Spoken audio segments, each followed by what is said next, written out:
अस्सलामुअलैकुम। बहुत सारे दोस्तों के सवालात थे, ख़ास करके मुख्तलिफ कॉइन्स के हवाले से कि उनकी प्राइसेस कितनी अप्रिशिएट कर सकती है। आज कोशिश करेंगे इस वीडियो में कि मुख्तलिफ प्राइसेस अप्रिशिएशन के हवाले से बातचीत करें, कहाँ तक जा सकती हैं, क्यों इनमें इतना पोटेंशियल है या नहीं है, या कहाँ पर रिस्क है। उन सब चीज़ों के हवाले से फंडामेंटली और टेक्निकली हम बात करेंगे। बाकी अल्लाह रब्बुल इज़्ज़त की ज़ात जानती है कि कोई चीज़ किधर तक जा सकती है, पर हम लोग बेस्ड ऑन कुछ फंडामेंटल डाटा या टेक्निकल डाटा की बेस पे कुछ जो है प्राइस के एनालिसिस वगैरह करेंगे। एक दोस्त का ये भी सवाल था कि एक एक्सचेंज से वॉलेट में किस तरीके से पैसे को ट्रांसफ़र किया जाता है। आज बाकायदा संडे है, तो संडे के दिन गालिबन इतनी ख़ास कुछ खबरें नहीं होती हैं। कुछ खबरें हैं जो बेसिक सी, जिनके हवाले से हम बातचीत करेंगे। तो सबसे पहले हम देख लेते हैं, दोस्त ने सवाल ये किया था कि रेन एक्सचेंज से आप जो ट्रस्ट वॉलेट है उसमें XRP को कैसे डाल सकते हैं। आप मोबाइल पे यूज़ करें या आप पीसी पे यूज़ करें, process is exactly the same. आप यहाँ पर रेन एक्सचेंज पे देख सकते हैं कि मेरे पास यहाँ पर कुछ बिटकॉइन पड़े हुए हैं, मेरे पास यहाँ पर XRP नहीं है, पर मैं आपको प्रोसेस यहाँ पे शेयर कर दूंगा। It's very simple and straight forward. आपने सीधा सीधा लेट्स से कि आपने अगर कुछ चीज़ जो है ट्रांसफ़र करनी है या कुछ करना है, मार्केट पर जाएं, यहाँ पर सेंड पर क्लिक करें। आपने अपनी एक्सचेंज से अपने ट्रस्ट वॉलेट में पैसे डालने हैं। कौन से, अगर XRP डालने हैं, आपको यहाँ पर XRP नहीं दिखाई दे रहा है, तो आप यहाँ पर मैनेज क्रिप्टो पे जाएंगे, XRP लिखेंगे, मेक श्योर करें कि XRP की चेन को आप सिलेक्ट करें, ये सोलाना या इथेरियम की चेन को ना सिलेक्ट करें। XRP की चेन को जैसे ही सिलेक्ट करके आप बैक करेंगे, जब भी एक नया वॉलेट बनाते हैं XRP का, तो एक XRP वो ट्रांजैक्शन कॉस्ट वगैरह इनिशियल वॉलेट को एक्टिवेट करने के लिए लेता है। तो XRP पे यहाँ पर आप जाएंगे, वो एग्जैक्टली यही चीज़ आपको बता रहा है, क्योंकि ये एक डमी वॉलेट है, यहाँ पर मैं आपको दिखाने के लिए बताने जा रहा हूँ। तो रिसीविंग पे क्लिक करेंगे। हाँ भाई, मैंने अपना इसका सीड फ्रेस वगैरह नहीं डाला हुआ है, तो ये मुझे इसने वॉलेट का एड्रेस दिया है जहाँ पर पैसे डालने हैं। कॉपी पे क्लिक करें। यहाँ पर ये बता रहा है please ensure your bitcoin through, अगर बिटकॉइन डाल रहे हो तो वाया बिटकॉइन नेटवर्क हो। हमने बिटकॉइन नहीं डालना, हमने XRP को डालना है, तो XRP लिखेंगे। तो अब ये बता रहा है कि भाई आपका XRP XRV के नेटवर्क पे हो। अगर आप सोलाना के या किसी और नेटवर्क पे भेजेंगे, जैसे कि मैंने यहाँ पर बताया था आपको, कहाँ गया ये वॉलेट, ये रहा। तो लेट्स से कि आप यहाँ पर मैनेज क्रिप्टो पे जाते हैं और XRP लिखते हैं, आपको बहुत सारे और चेन्स पर वॉलेट्स मिलेंगे। तो आपने ये काम नहीं करना, वरना वो हमेशा के लिए ज़ाया हो जाएगा, ठीक है। तो हम यहाँ पे अंडरस्टैंड करते हैं कितनी अमाउंट भेजनी है या इधर लिखना है। यहाँ पर तो पड़े हुए नहीं है। सेंड टू में आप उस वॉलेट एड्रेस को पेस्ट करें, डबल चेक करें वॉलेट एड्रेस सही है। अगर आप एक एक्सचेंज से दूसरी एक्सचेंज पे भेज रहे हैं, तो कई एक्सचेंजेस पे आपको मेमो या डेस्टिनेशन टैग वगैरह लिखना पड़ता है। तो वॉलेट के लिए आपको ज़रूरी नहीं है, तो जिस वॉलेट पे ज़रूरी होता है तो वहाँ पे बताया होगा, लेकिन जनरली ये एक्सचेंजेस वगैरह के लिए होता है। तो यहाँ पर आप उसको नेक्स्ट पे क्लिक करेंगे, तो ये मुझे बोलेगा भाई कि माल ही नहीं है तेरे पास, तो तू भेजेगा क्या यहाँ से। तो खैर, अगर आपके पास माल वगैरह है तो डेफिनेटली 2FA आपका होगा, और ये एक्सचेंज कहेगी पहले 2FA का कोड वगैरह डालें, जो आपके 2 फैक्टर ऑथेंटिकेशन का कोड है, और उसके बाद चंद मिनटों में आपके पैसे यहाँ से ट्रांसफ़र हो जाएंगे। It's very simple, very straight forward. पहली दफ़ा अगर आप कर रहे हैं तो छोटी अमाउंट के साथ करें, और आप देखें हाँ भाई थोड़ी फीस वगैरह लगेगी, रेन एक्सचेंज वगैरह भी कुछ चार्जेस करेगी, एक मिनिमम अमाउंट से ज़्यादा कम करने नहीं देते हैं। तो आप उनके सपोर्ट सेक्शन में जाके देख सकते हैं मिनिमम कितनी XRP वगैरह हो। कुछ खबरों की बात कर लेते हैं। तो माइकल सेलर ने जो है दोबारा से एक हिंट दी है कि मज़ीद BTC को उठा सकता है, प्राइस वगैरह अप्रिशिएट हो रही है डायरेक्टली। साथ ही साथ इथेरियम 3800 पे गया है। अब ये एक बड़ा ज़बरदस्त सा इंटरेस्टिंग सा चार्ट है। 51 ईयर्स अगो ये ऑडिट हुआ था गोल्ड रिजर्व फोर्ट नॉक्स का। बिटकॉइन का हर 10 मिनट में जो है ऑडिट होता है, और जैसे जैसे इसका नया ब्लॉक आता है साथ साथ ऑडिट होता है। और अब मुख्तलिफ किस्म के इसके मॉडल्स आ रहे हैं। BTC जो है आपको जो है 160 से 170 हज़ार में नेक्स्ट दिखाई देगा। मैंने आपके साथ अपना शेयर किया हुआ कई दफ़ा पहले। मेरे नज़दीक 140 से 142 हज़ार डॉलर के दरमियान की रेंज है, और ओवरऑल 130 से 150 की रेंज मेरे नज़दीक इस साइकिल में है। अनलेस कि कोई क्रेजीनेस हो और फोमो आए, तो वो फिर 200 हज़ार 180 हज़ार तक जा सकता है। वरना ज़ाती तौर पे जो है नेक्स्ट लेग आप 142 तक लेके जाएगी, जैसे ही हम 124,000 को ब्रेक करेंगे। अच्छा, कैगर का कॉन्सेप्ट खाली क्रिप्टो ही में नहीं, बहुत जितने भी ट्रेडफाई की दुनिया है या जितने भी लोग जो हैं मुख्तलिफ इंडेक्सेस में इन्वेस्टमेंट करते हैं, चाहे ईटीएफ्स में करते हैं या इवन के सिंगुलर इक्विटीज़ का पोर्टफोलियो मैनेज करते हैं, वो सारों में जो है कंपाउंड एनुअल ग्रोथ वगैरह के जो हैं फंडे होते हैं। सीधी सी बात है, एक बिटकॉइन उठाओ, 21 साल के लिए छोड़ दो, 25 मिलियन का हो सकता है, मतलब इसका कैगर, इसके कैगर के बराबर क्या है, कुछ भी नहीं है फिलहाल। तो these are the opportunities cost. तो डेफिनेटली यहाँ पर भी इंसान को अगर आप बीटीसी में रिस्क नहीं लेते हो तो वो रिस्क ना लेना आपके लिए जो है बाद में एक दुख हो सकता है। बाय द वे, ये एक गूगल ट्रेंड्स के लिहाज से पहले बताया, जब पहले बीटीसी $20,000 पे गया था तो गूगल पे सर्च इसका वॉल्यूम इस तरह बढ़ा था। जब दूसरी दफ़ा 45 और फिर 64,000 पे गया था तो सर्च वॉल्यूम बढ़ा था, यानी कि ये पब्लिक कब आती है। फिर 70,000 पे गया, फिर 90,000 पे गया, तो ये सर्च वॉल्यूम था। अभी 119 पे है, कोई सर्च वॉल्यूम नहीं है।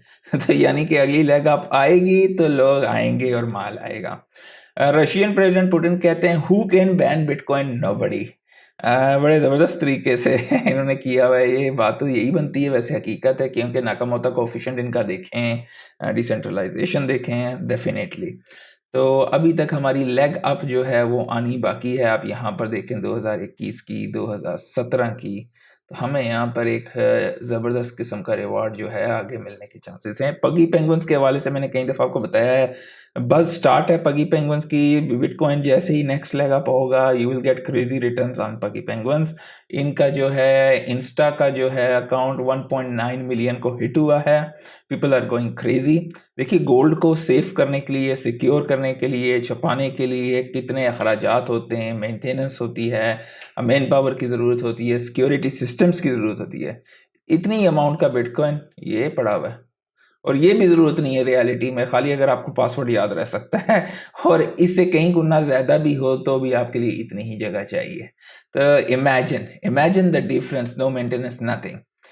Billions of people have not yet discovered bitcoin, ये माइकल सेलर कहते हैं। तो इमेजिन करें, यू आर अर्ली। ये एक बंदा था, टिपन इन, इसने कहा है I don't even care about profit in bitcoin, I just want to see government and banks piss themselves. सही, गवर्नमेंट से कुछ फंडे हुए इसके, लेकिन इसमें गौर तलब चीज आपकी देखने की ये कि कहा कब इस बंदे ने 29 मई 2011 को, 2011 को, जब के लोगों को पता भी नहीं था कि ये है क्या। तो ये बंदा उस वक़्त पे क्रैक हुआ है। अभी तो लोग कहते हैं ना कि ये 2016-17 में जो हैं ये कंप्यूटर क्रैक लोग हैं, ये बिटकॉइन फ्रॉड है। तो ये बंदा उस दौर में इसकी सोच कैसी हुई, किन चीज़ों को समझता हुआ।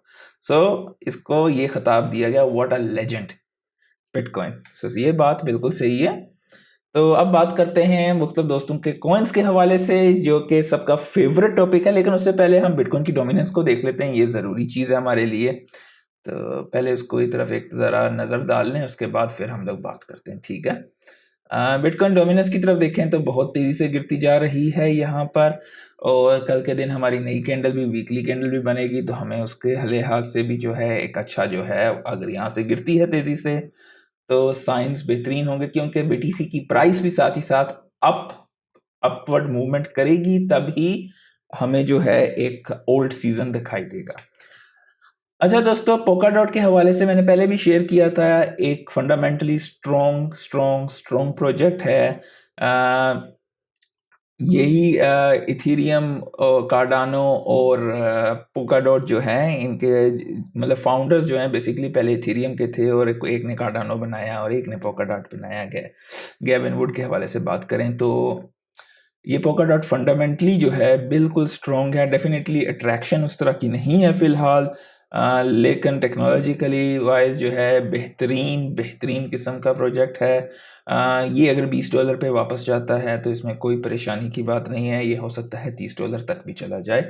इट्स वेरी इजी, और अनलेस के अगर इसका कोई ETF वगैरह के हवाले से जो है खबरें चल रही हैं, अगर वो हो जाती है तो पिछले ऑल टाइम हाई को ये ब्रेक कर सकता है। बहुत सिंपल सी चीज़ है। अगर आपने इन्वेस्टमेंट्स की हुई हैं 45-46 पे तो वो एक अलग बात है, that will be a risky point. तो अगर आपने उस वक्त की इन्वेस्टमेंट्स की हुई हैं और स्टेकिंग पे लगाया हुआ है, तो then definitely you are already in profit, क्योंकि इस पे स्टेकिंग यील्ड बहुत ज़्यादा मिलती है। तो अलबत्ता अगर आपने 4.5 पे उठाया हुआ है 20 पे जाता है तो you gonna make a good money from Polkadot without any risk, ठीक है। तो इट्स अ गुड प्रोजेक्ट। अभी बहुत सारे दोस्तों ने एआई एजेंट्स के कॉइन्स के हवाले से बात की हुई है। मैंने आपके साथ मैं यहाँ से 2 दिन पहले वीडियो में भी शेयर किया था कि कौन से कॉइन्स को मैं होल्ड करने के लिए चुन रहा हूँ और कौन से कॉइन जो ऐसे ट्रेडिंग वगैरह के लिए करते हैं। तो डेफिनेटली एआई एजेंट्स का जब नैरेटिव चलेगा तो बहुत सारे कॉइन्स पंप होंगे। अब ये कुछ कॉइन्स हैं, अभी हो सकता है कि ये 100% फ्लॉप हो जाएं, फेल हो जाएं, लेकिन अगर ये पंप होते हैं तो दे कैन गो क्रेजी। और पंप होंगे तब जब एआई एजेंट्स का नैरेटिव चलेगा। एआई एजेंट्स का नैरेटिव कब चलेगा? जब एनवीडिया में जो है फोमो आएगा और आप जो है ट्रेडफाई के लोगों को एनवीडिया में माल डालते हुए देखोगे और एनवीडिया की कोई बड़ी खबरें आएंगी, इवन के XAI की भी आगे कुछ खबरें आएंगी, तो definitely that will also drive this market.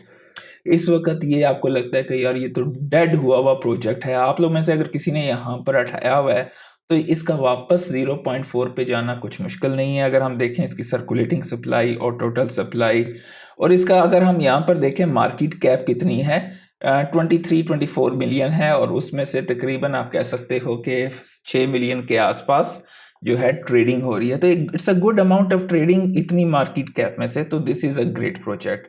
अब सिर्फ ये लक पे है कि आप इस पे अपने टोटल पोर्टफोलियो का अगर आपने 20-30% डाला हुआ है, दैट्स अ मैडनेस। हाँ, 0.5%, मैक्स 1%, उससे ज़्यादा आपको यहाँ पे रिस्क नहीं लेना, क्योंकि अगर ये 100% ज़ीरो हो जाए you will still not lose anything.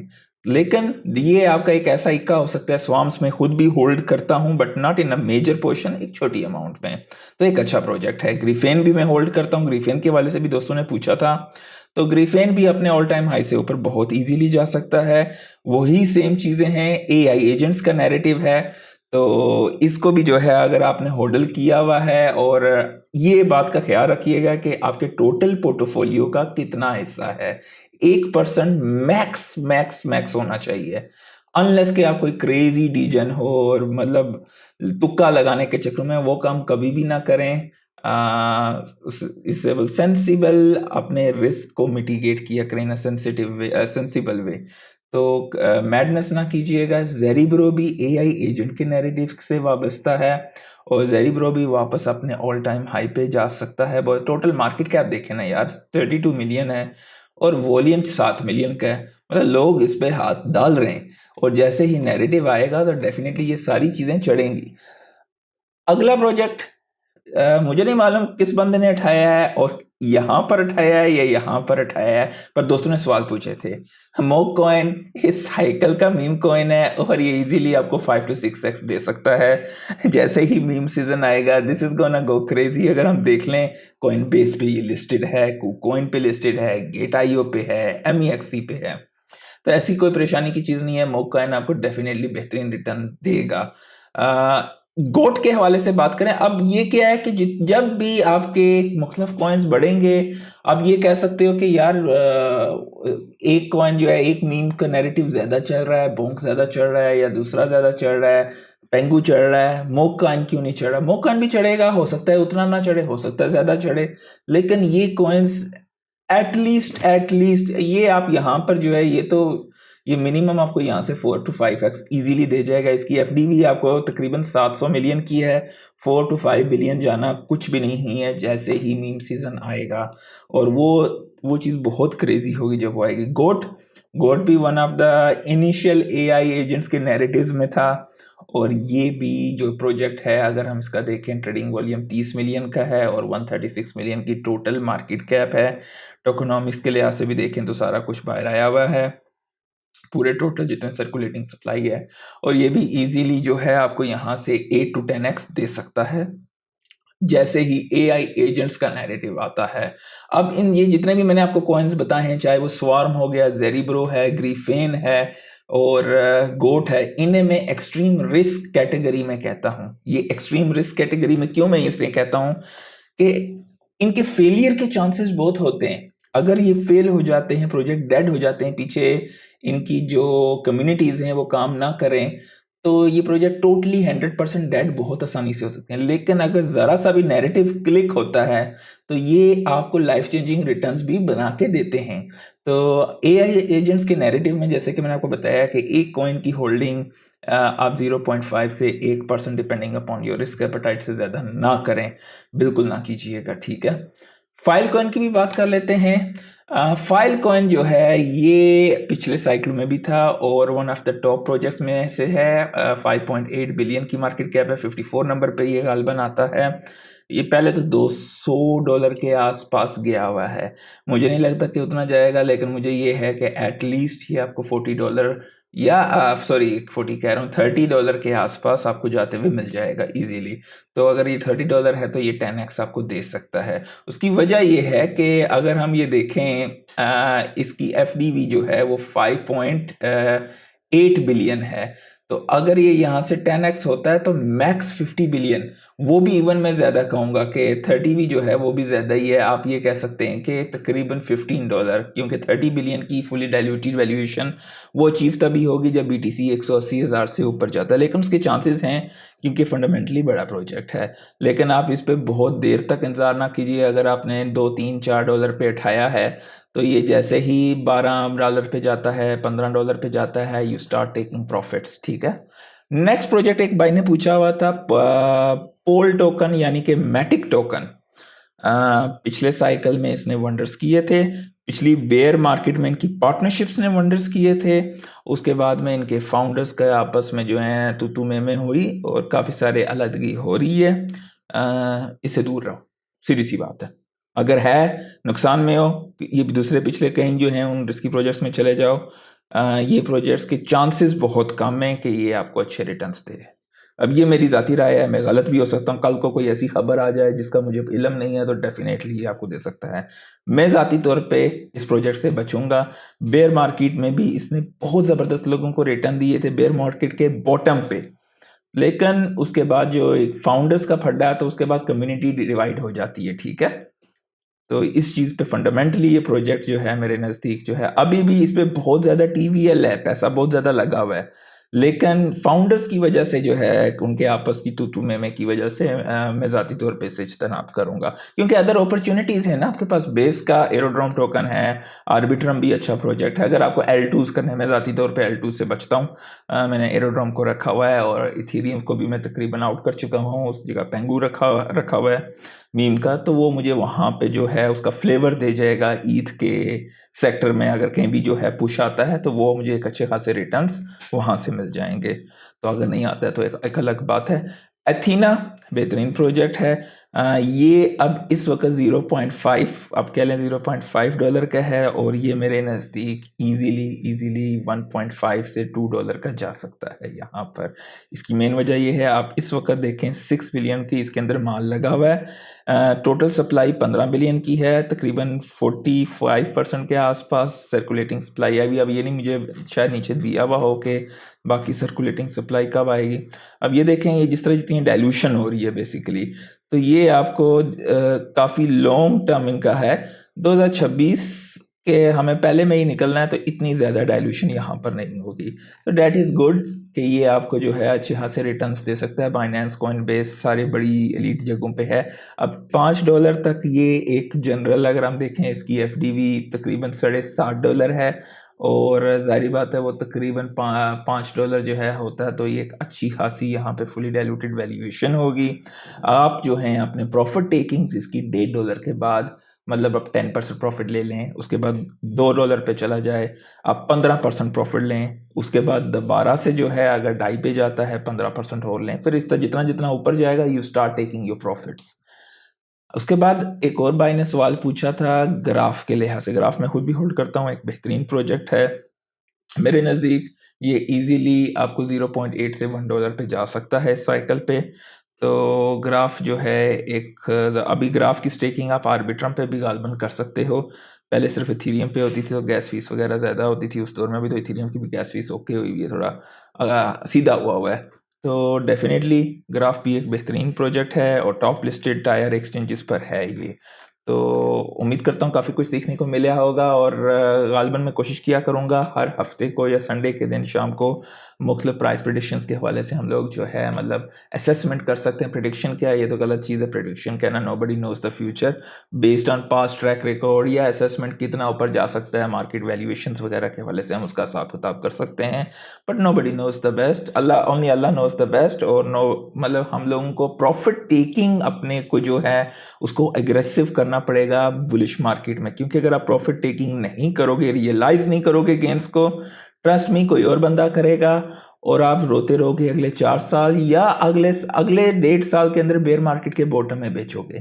तो ये गलती से बचना है। ये वो गलतियां जो कि मैंने कई दफ़ा की भी हैं, तो इसलिए मैं चाहता हूं कि इस चीज़ को समझें और हमेशा कॉपी पे, एक्सेल पे या ये गूगल शीट्स पे कहीं पे अपने रियलाइज प्रॉफिट्स कहाँ कहाँ पर लेने हैं उन टारगेट्स को लिखें और उन्हें मॉनिटर करें, या उन्हें एवरी वीक एक टाइम रखें जिस टाइम पे उनको जो है दोबारा से रीअसेस करें मार्केट के मुताबिक। ये चीज़ बहुत ज़रूरी है। अगर आप कहें कि कोई भी जो है ये प्राइस बता दिए बस इस पे जाएगा तो होगा, अब ये सारी चीज़ें बीटीसी की प्राइस के साथ मुंसलिक हैं। बीटीसी 150,000 160,000 पे जाता है तो ये प्राइस, अगर बीटीसी 200-250,000 पे जाता है, जो चीज़ें मैं बता रहा हूँ हो सकता है इससे कई गुना ज़्यादा प्राइसेस हों। तो ये सारी चीज़ें उसके साथ लिंक होती हैं। तो मुझे उम्मीद है काफ़ी कुछ सीखने को मिला होगा। लाइक ज़रूर कर दीजिएगा, दोस्तों के साथ शेयर कीजिएगा। आज के लिए इतना ही। अल्लाह हाफिज़।